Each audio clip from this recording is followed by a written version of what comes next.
Assalamualaikum warahmatullahi wabarakatuh.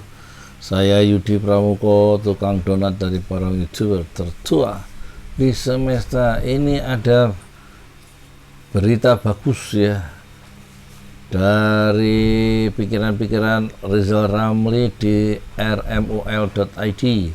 Judulnya ada utang gelap Indonesia ke Cina 266 triliun. Rizal Ramli berkata mereka buat jebakan untuk menguasai. Itu model land to own. Laporan Ahmad Satrio, Jumat 8 Oktober 2021 pukul 06.40 WIB. Nah, ini gambar dari Rizal Ramli, ekonom senior yang pernah menjadi Menko Ekuin era Presiden Gus Dur. Republik Merdeka, utang gelap atau tersembunyi Indonesia kepada Cina yang tidak tercatat dalam laporan keuangan pemerintah sudah mafhum bagi ekonom senior Rizal Ramli. Jadi pasalnya Rizal Ramli mengetahui strategi atau skema pinjaman yang dibuat negeri tirai bambu itu memiliki tujuan tertentu, yakni apa? Yakni meraup sebesar-besarnya keuntungan dan membuat suatu negara bergantung hingga waktu yang cukup lama. Sosok yang kerap disangka RR ini menerangkan utang gelap yang digelontorkan Cina ke negara-negara mitranya termasuk Indonesia difasilitasi oleh badan usaha milik negara, BUMN atau perusahaan swasta Cina. Sebetulnya difasilitasi oleh negara, cuman pemberi pinjamannya itu BUMN Cina atau perusahaan swasta Cina. Jadi harusnya sih masuk ke data utang piutang kita, ujar RR dalam video wawancaranya dalam program Kabar Indonesia Petang TV One yang diposting melalui Instagram pribadinya Kamis 8 Oktober. Menurut mantan Ekuin era Presiden Gus Dur ini, hasil penelitian data mengenai utang gelap Indonesia ke Cina itu sudah tepat dan nilainya memang berada di kisaran 266 triliun. Jadi angkanya saya kira benar, cuma pertanyaannya banyak dari angka-angka itu tidak tercatat sebagai utang negara, keluhnya.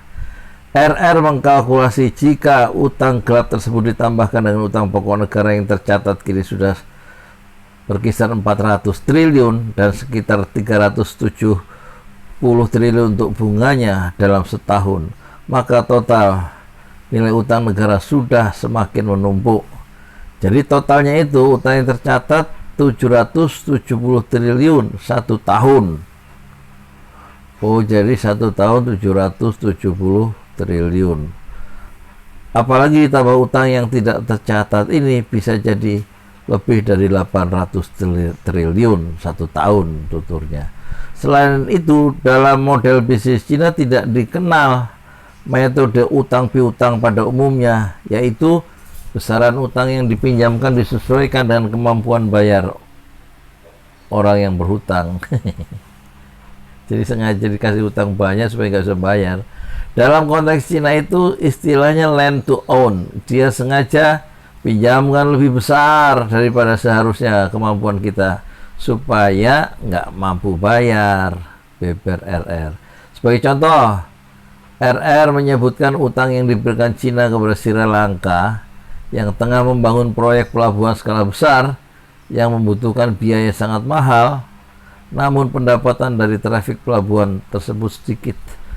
Akhirnya di Sri Lanka BUMN-nya nggak mampu bayar. Akhirnya dipanjang kontraknya menjadi 2 kali 99 tahun, hampir 200 tahun. Atau sahamnya mereka, yaitu Cina, ditingkatkan, ungkapnya. Hal yang sama menurut RR bisa terjadi di Indonesia pada proyek pembangunan kereta cepat Jakarta-Bandung. Nah, ini sudah dibahas oleh Said Didu ya. Dia mengaku khawatir mayoritas saham dari proyek tersebut dimiliki Cina hanya karena BUMN tidak mampu bayar. Malah Said Didu ingin supaya ketua komite proyek kereta api cepat Cina itu Jakarta Bandung itu ditingkatkan menjadi 60, biarin milik Cina supaya Cina yang menanggung kerugian, kata Said Didu. Tapi Rizal Ramli mengaku khawatir mayoritas saham dari proyek tersebut dimiliki Cina hanya karena BUMN tidak membayar.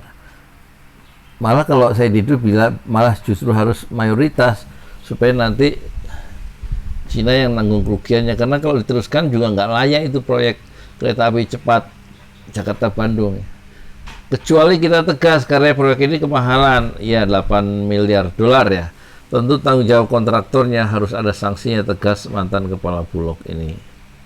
Maka dari itu RR menyimpulkan bahwa Cina tengah memainkan model bisnis yang tidak resmi untuk mendongkel potensi ekonomi banyak negara termasuk Indonesia. Itulah istilah saya, ekonomi Indonesia sudah di ICU, harus pakai ventilator terus.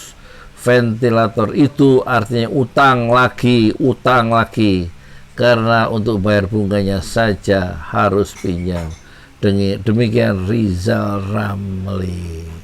Ini bagus sih, tapi kok pemerintah ini kayaknya tenang-tenang aja, padahal bahaya sudah dinyalakan ya. Peringatan bahaya oleh para pengamat, oleh Didik Rahbini, oleh Rizal Ramli, oleh Said Didu, oleh Ihsanuddin Nursi, oleh Hasan Basri, oleh banyak ekonom politik yang lain, tapi tampaknya tenang-tenang saja ya. Ya, moga-moga kita memiliki pemimpin yang lebih bisa mensejahterakan rakyat ya di masa depan, bukan yang sekarang. Assalamualaikum warahmatullahi wabarakatuh.